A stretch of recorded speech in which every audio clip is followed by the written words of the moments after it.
नमस्कार student. Last lecture में हमने जनरेटर का डेफिनेशन, प्रिंसिपल और कंस्ट्रक्शन पढ़ा था। आज हम जनरेटर की वर्किंग करेंगे। तो जनरेटर कैसे वर्क करता है ये देखते हैं।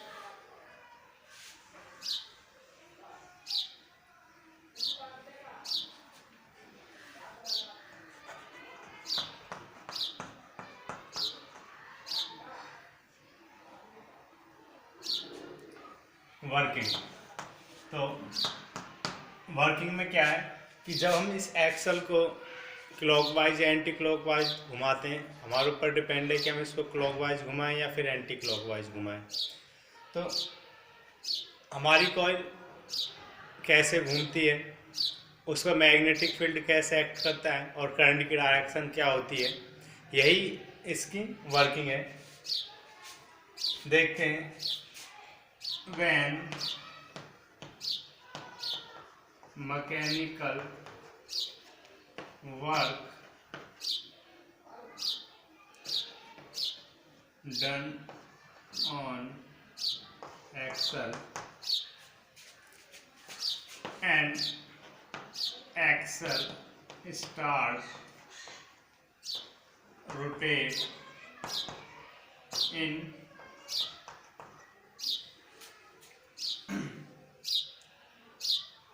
when mechanical work done on axle and axle start rotate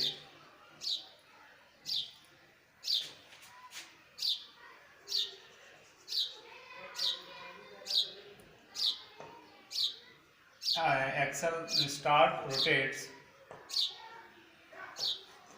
then coil ABCD also rotate। तो जब एक्सल रोटेट हो रहा है हमारा, तो ABCD कॉइल ए भी रोटेट करेगी। अब मान लेते हैं कि जो हमारा एक्सल है वो क्लॉकवाइज डायरेक्शन में हम इसको घुमाते हैं। When axle rotate in clockwise direction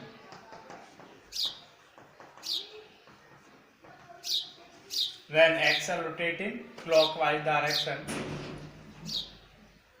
axle को हम अगर क्लॉकवाइज घुमाएंगे, कॉइल को अगर क्लॉकवाइज घूम रही है, when axle rotate in clockwise direction, यहाँ पे लिख लेते हैं। When coil rotate in clockwise direction, जब जो हमारी कॉइल है वो क्लॉकवाइज डायरेक्शन में घूम रही है, तो क्लॉकवाइज डायरेक्शन में घूमेगी तो ये ए बी है जो आर्म वो ऊपर की तरफ आएगा। Arm A B move upward direction and arm C D move in downward direction.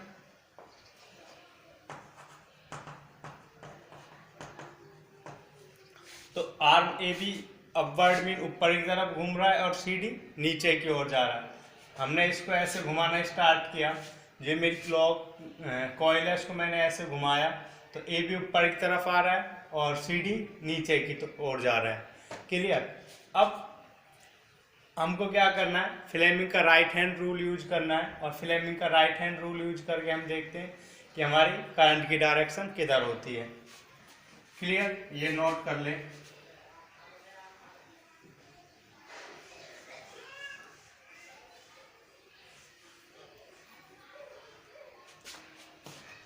Using Fleming's right hand rule,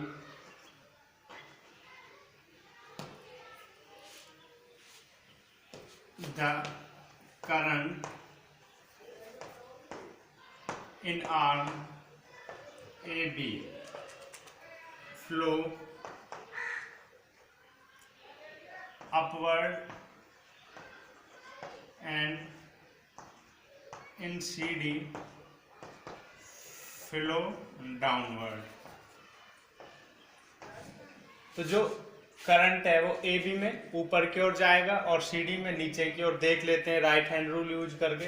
ये मेरा राइट हैंड रूल, इस तरह से हमको हाथ को करना है।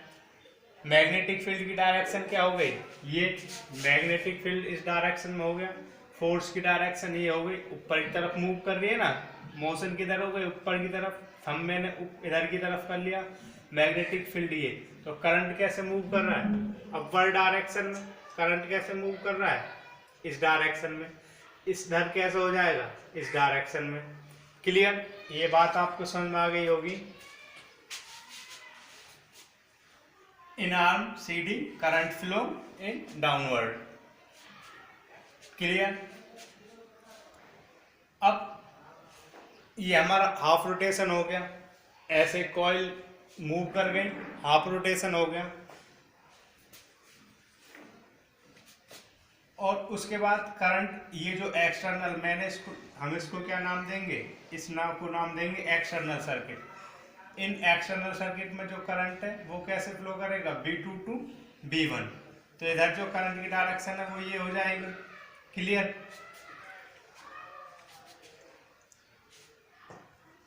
इन एक्सटर्नल सर्किट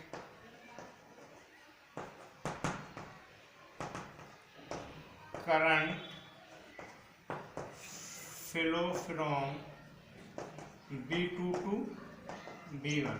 करंट कैसे फ्लो कर रहा है, B2 से B1 की ओर। क्लियर। नेक्स्ट,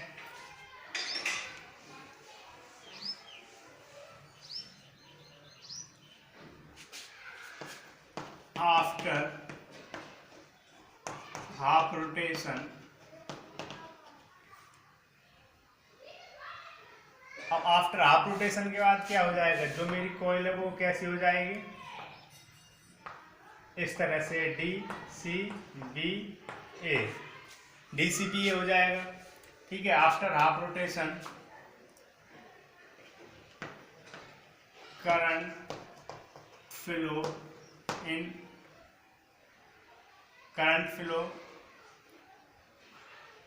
इन आर्म, इधर की तरफ देखें तो DC, ये DC, in DC from D to C and in arm BA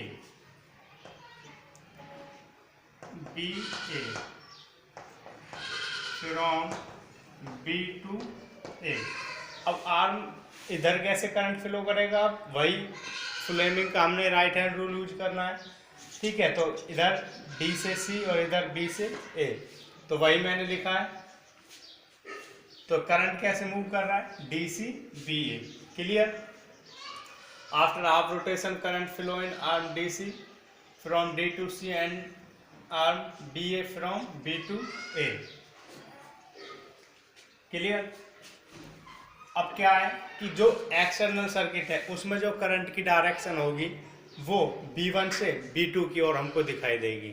जो एक्सटर्नल सर्किट में जो डायरेक्शन होगी करंट की वो कैसी होगी, B1 to BA।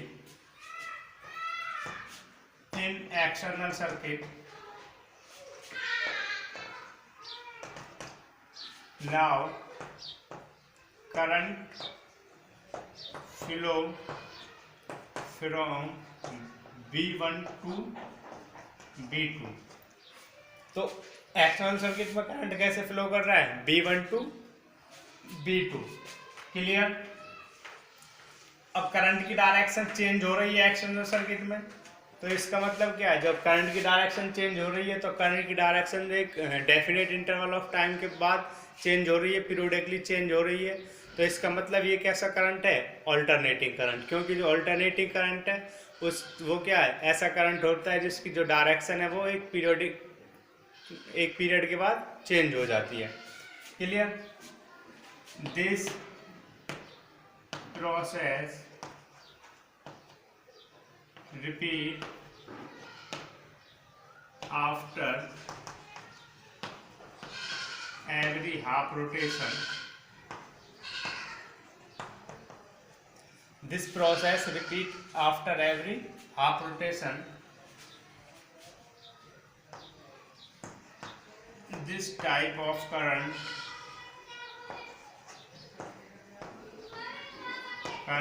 is called alternating current। तो इस तरह का जो हमारा करंट बनता है उसको हम क्या कहते हैं, ऑल्टरनेटिंग करंट। तो यही हमारी इसकी वर्किंग हो गई जनरेटर की। पढ़ लेना एक बार, डायग्राम को समझना है, डायग्राम के साथ साथ ही आपको वर्किंग को समझना है। एक लाइन पढ़ो फिर अपना डायग्राम को देखो कि क्या हो रहा है। यही हमारा इसी तरह से जो एसी जनरेटर है वो हमारा काम करता है। तो इसको अच्छे से रिवाइज कर लेना, इम्पोर्टेंट है। पूरा क्वेश्चन आएगा एक, define AC generator, write its principle and describe it construction. तो पूरा 6 नंबर का आएगा इस तरह से। तो इसमें जो जो पार्ट्स आपको कराएं, आपको सभी पार्ट्स को अच्छे से लिखना है। अकॉर्डिंग टू डायग्राम आपको इसकी वर्किंग लिखनी है। ऐसा नहीं है कि वर्किंग आप ये लिख दो और डायग्राम में यहाँ ए बी कर दो, यहाँ ए कर दो, तो आपका फिर सारा क्वेश्चन गलत हो जाएगा। क्लियर? तो अच्छे से कर लेना, रिवाइज कर लेना। कोई प्रॉब्लम हो तो कमेंट करना। Thank you.